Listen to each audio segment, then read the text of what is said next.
guys, இன்னைக்கு நம்ம என்ன பண்ண போறோம்னு பார்க்க ஆவலா இருக்கீங்களா? ரசம். ரசமுக்கு தேவையான எல்லா இன்கிரிடியன்ட்ஸும் இங்க இருக்கு.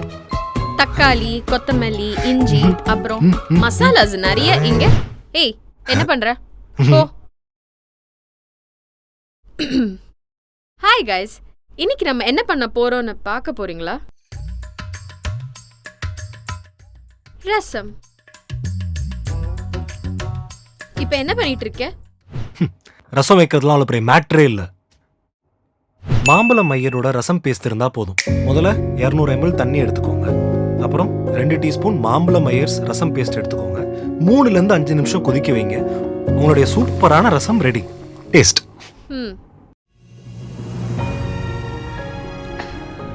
பிரமாதமா இருக்கு. இது 2 ஃப்ளேவர்ல வருது. ஒன்னு டொமேட்டோ ரசம், இன்னொன்னு பெப்பர் ரசம். சூப்பர். இப்போ இத நான் அப்படியே எடுத்துட்டு போறேன். நானும் வருவேன். வா.